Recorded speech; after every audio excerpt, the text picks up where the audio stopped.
Thank you, Madam Chairman and members of the committee. It's a delight to be here the day after the chairperson's birthday.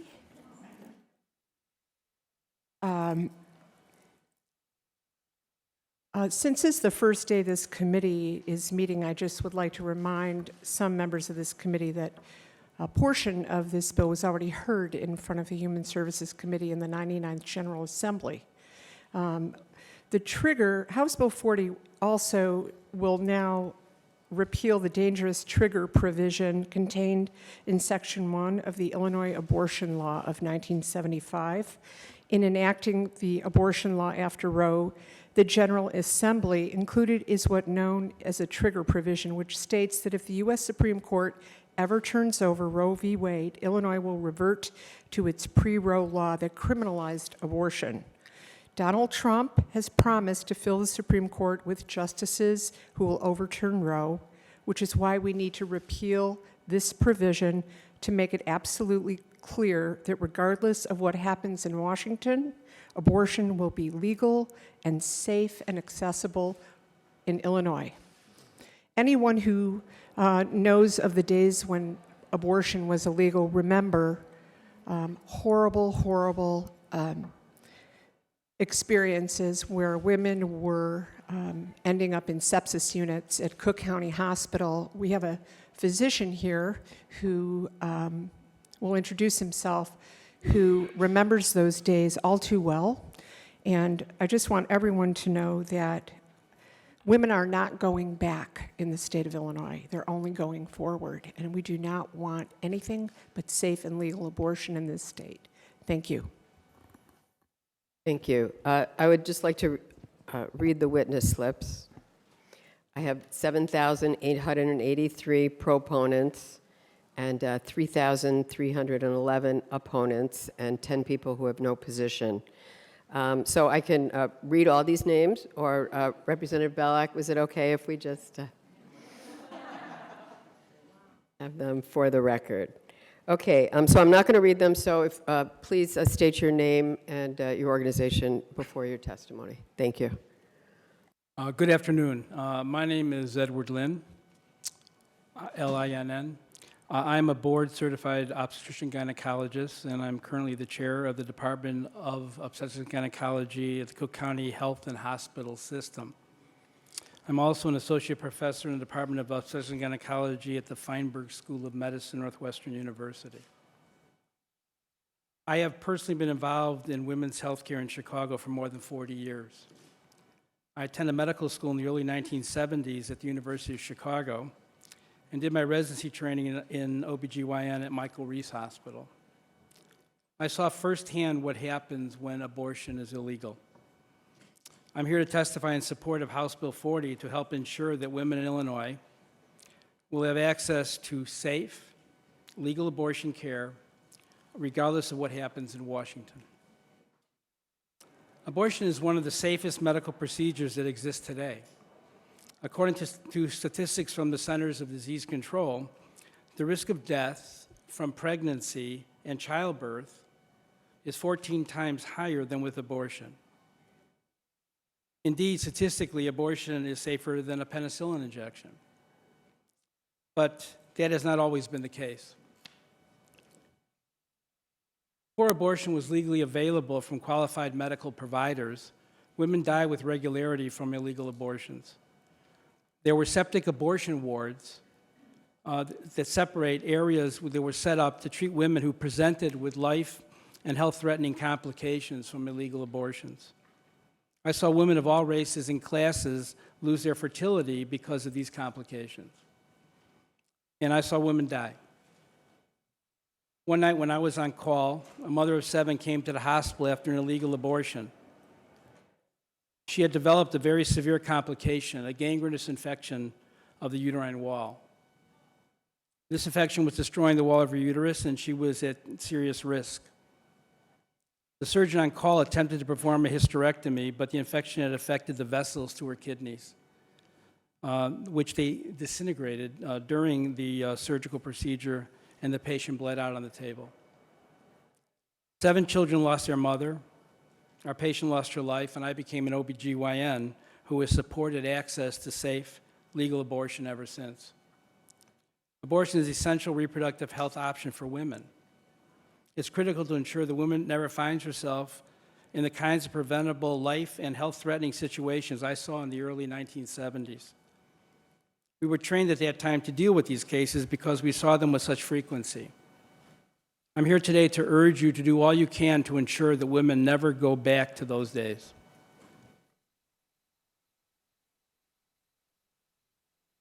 Thank you for your testimony. Are there any questions from the members?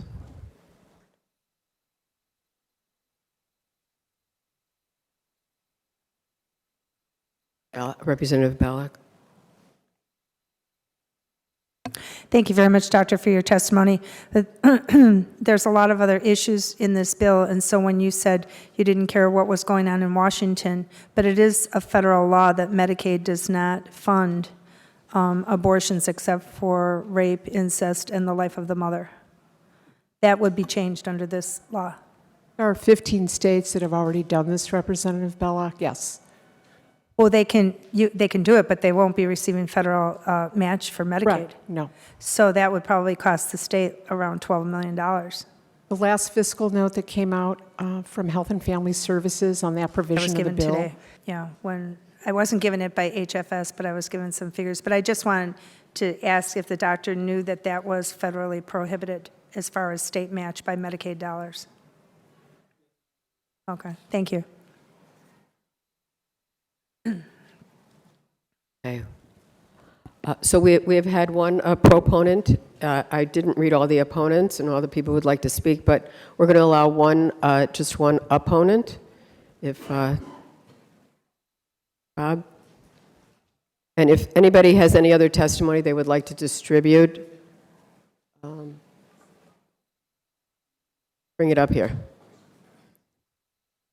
Go. Okay. Hi, good afternoon. My name is Bob Gilligan. I'm the director of the Catholic Conference of Illinois.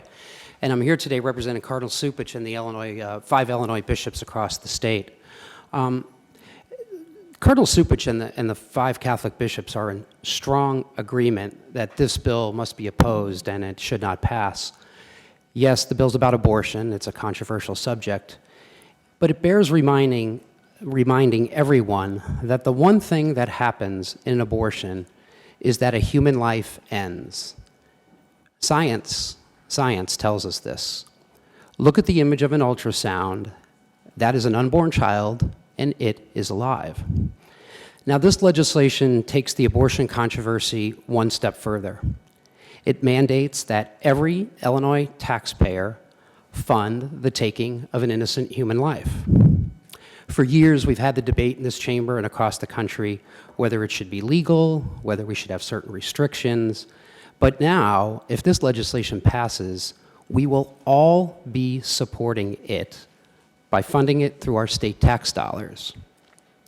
Labels like pro-life and pro-choice, they're all out there. We know what those mean. But even if one believes that abortion should be legal, that does not necessarily translate in those same people thinking that others should pay for it. And national polling indicates this. People in general do not support taxpayer funding of abortion. The Catholic Church has raised our voices in the past for those who have no voice, whether they be the immigrant, the refugee, the poor, or the unemployed. You all probably know how visible Cardinal Supich and the other Illinois bishops have been on these issues. Now we are here speaking for the children in the womb, who are the weakest among us. We will not remain silent, lest the tiny voices of the unborn will be silenced by funding we provide through the work of our own hands. Let me propose a better alternative. A far better alternative for our tax money would be to fund prenatal services for the poor and child care for working mothers, as well as expanding healthcare options for those in need. Or we could fund a crisis pregnancy center, a place where a young woman who might feel alone, might need help, support, and love, a place where they could find comfort if she feels that abortion is an alternative. One final comment about something that two things to address from the previous speakers. It is true that I believe 15 states publicly fund abortion. 11 of those states, it's my information, that a court mandated that. Only 4 passed them through their legislature. And the other thing I would like to address is that the comment was made about abortion being safe for women. I just raised the issue of it, but it's not safe for the unborn child. So thank you for listening to my testimony, and I will take any questions or if you want to hear from another speaker. Thank you. Are there any questions from the members?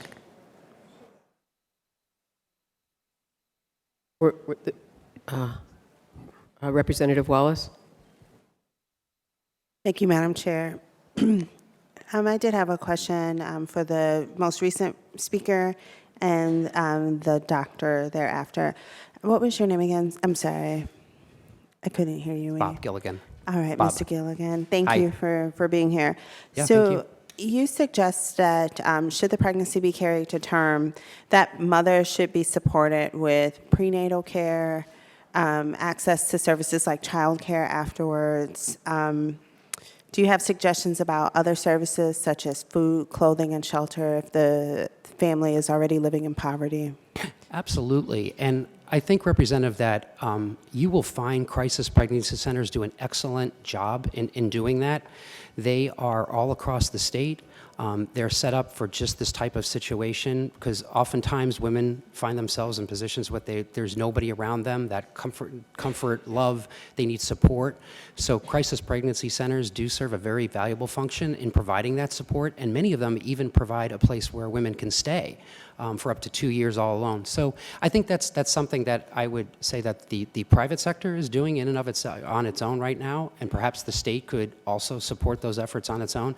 But in terms of also addressing your question, I mean, the programs, I mean, it's ironic that we're sitting here right now when we've struggled so much to pass a state budget over the past 18 months, and here we are contemplating funding, using state dollars to fund abortion when it would be far more prudent to fund some of those programs I think that you and I would both agree need funding. So the suggestion is not to fund, publicly fund abortions, but to continue to try to find, in an already very stretched budget, funding for other costs that result from a full-term pregnancy of a woman or family living in poverty. Sure. Yes. All right, well, I'm still confused as to how we do that. I'm still trying to add people back to eligibility for child care, and people don't seem to want to do that for the children that already exist. It's unfortunate. It is, it very much is. To the doctor, thank you for your testimony as well. You mentioned a case study in which 7 children lost their mother. Do we know what happened to those 7 children? Did they become foster children that we ended up having to care for, or, yeah? I have no knowledge of what occurred after that. I was very junior in that time. It made a big impression on me, though, because it was kind of a defining moment for my career. So, and then in terms of these self-induced or attempted self-induced abortions, what were some of the utensils or tools or objects? Well, first I want Individuals to use. clarify that many of the patients we're seeing, it wasn't self-induced. There was someone assisting them. Okay. And Illegally assisting them. there were people who knew enough. And basically, what was being done, the most common ones that I encountered, and again, this is in the early 70s, and it went through the mid-70s because it was a period of time where there still had to be a rollout for safe, professionally performed terminations of pregnancy by trained healthcare providers. It was the placement of a catheter, like a rubber catheter that we'd use like in a urinary situation, into the uterine cavity. And most of these had little balloons on them, and they would be blown up so it would stay there. In some cases, the catheter was injected with some type of solutions that set up an inflammatory response. So it was actually it was inducing an infection, Once a patient was sick, bleeding, cramping, having a fever, they were then brought to the hospital where we would, finish the procedure to save the life of the woman. Sometimes the catheter was left in place on its own, and eventually an infection would start. So it's clearly not something that we would ever want to see again.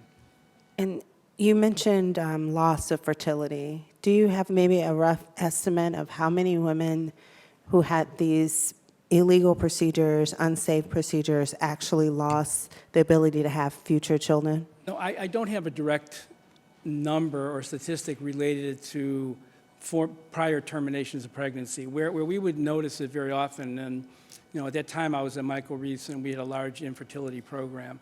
And we would do diagnostic tests and realize that the fallopian tubes or the lining of the uterus would fill with scar tissue. And so the tubes may have been blocked, or the outflow, the endometrial cavity, the lining of the uterus was blocked and a pregnancy couldn't be achieved. Sometimes you could repair that. There's an interesting statistic, though. Once a woman gets a pelvic infection, roughly 15% of those women will be left with infertility. If she has a second pelvic infection, it's 30, and a third, it's 60%. So it can be from a variety of reasons, but clearly an infection related to a termination of pregnancy has some very, very significant consequences. And so that goes to your point of safe procedures. Absolutely. I want to thank both of the witnesses for bringing forth testimony on such a very difficult issue. I hate that I had to couch it in the discussion in terms of money and fiscal availability and how do we fund things like this, but it seems that's how we are functioning right now. It's all about money and not necessarily what's humane and what's for, whether you believe it or not, the greater good. I think preserving access to health care, I think preserving access to healthy fertility, and preserving the ability to continue to bring forth life is extremely important. Not necessarily, it's not something that I think should be second to numbers on a spreadsheet. So I want to thank you, Leader Feigenholtz, for bringing this bill forward, and I recommend do pass at the appropriate time. Representative Andrade? Thank you, Chairman. I appreciate the Catholic Church being here, as I'm a member of the Catholic Church. But there's many things I don't agree with. I believe women should be priests. I believe priests should be have the ability to marry. And one of the things that I also disagree is that I think maybe if there's more women who are priests and the church is made up of a wider scope, I believe the church might have a different look at the situation. But I just want, I know we don't have much time, but I just want to say I am a practicing Roman Catholic, and I don't think anyone wakes up in the morning or says, I'm going to plan to have an abortion in the next 2-3 months, or that. It's not, no one wants this. But unfortunate situations happen. And yes, public money is being used, but there are people who are part of the public that also support this issue, and maybe someone from a low income should have the ability to have that access through Medicaid or others. So I just want to make it brief, but I am in support of this legislation. Thank you. Thank you. Representative Cassidy? Thank you, Madam Chair. Thank you, Leader Feigenholtz, for bringing this. Most of you, there are a lot of new folks, but most of you have met my boys. They spend a lot of time here. And they wouldn't be here if not for access to safe and legal abortion and appropriate insurance coverage for that abortion, and full access to accurate medical information about what my medical needs were, what my medical options were, and how to build my family. Those 3 boys who we all have watched grow up, who are my life, wouldn't exist. I had to have that abortion to preserve my fertility. I didn't want to have an abortion. I wanted to have those 2 babies. But I wanted to survive, and I wanted to maintain my fertility. And I had the ability, because of excellent medical coverage, to have the least invasive, least traumatic approach available to me. And the absence of insurance coverage should not foreclose fertility for my future. I want everyone in this state to have the choices that I had, to have my babies, to have their babies, to have their life. I urge a yes vote. Representative Fine. Thank you. I had the opportunity to speak to a doctor who lives in my area just the other day, and he was a resident at Cook County in the 1960s, before abortion was legal. And he told me some pretty horrific stories that I don't even want to repeat, that had some very sad outcomes. My big concern is if we turn the clock back, women are going to continue to have abortion. What is going to happen to the future of women's health and their opportunity for a safe and healthy future if this access is not available to them?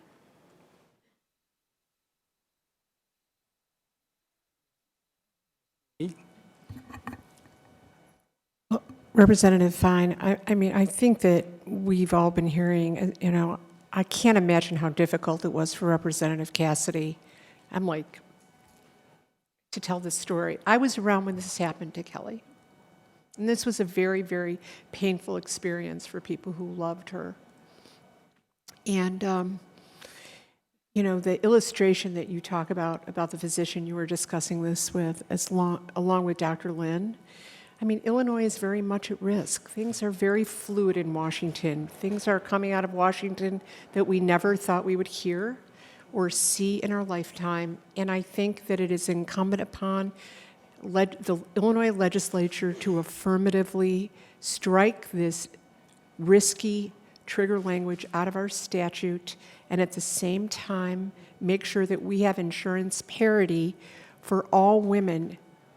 Access to health care should not be contingent on the kind of insurance that you have.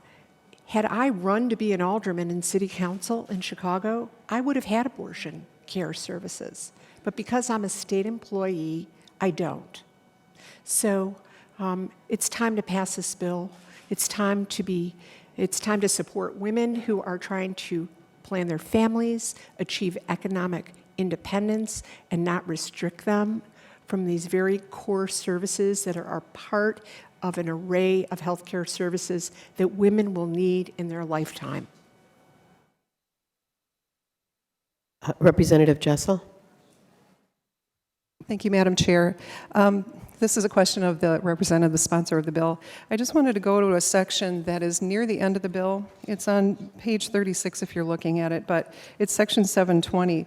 I'm just going to read a little bit of the language here. It says, without in any way restricting the right of privacy of a woman or the right of a woman to an abortion under those decisions, the General Assembly of the State of Illinois do solemnly declare and find in reaffirmation of the longstanding policy of the state that the unborn child is a human being from the time of conception and is therefore a legal person for purposes of the unborn child's right to life and is entitled to the right to life from conception under the laws and Constitution of this state.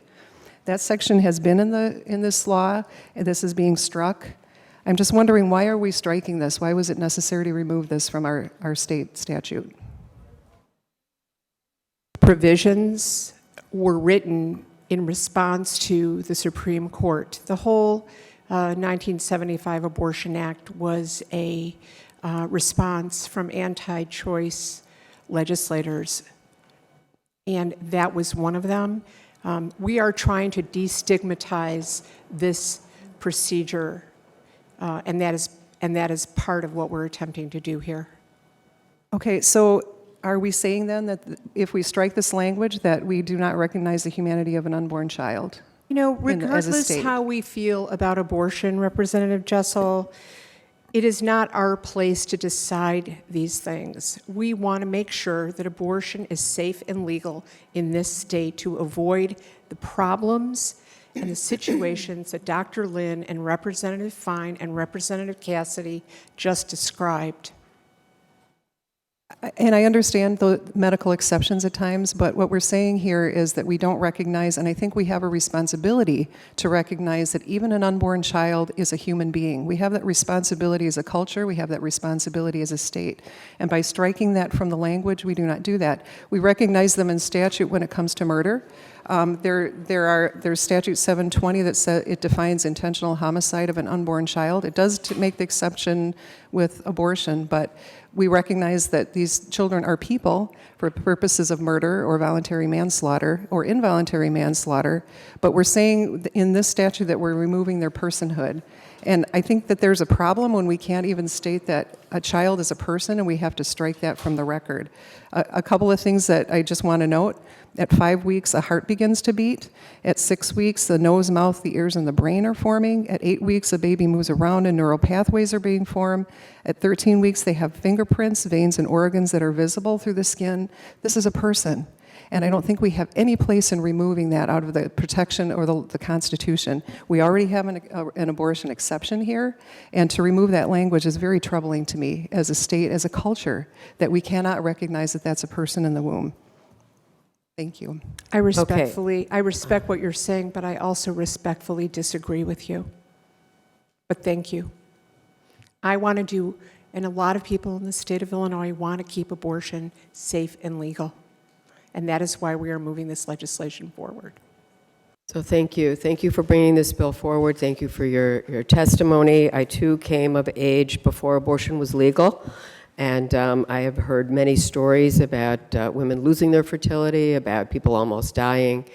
And I remember the celebrations that we had when it just became legal and women didn't have to worry about where they were going to be able to go.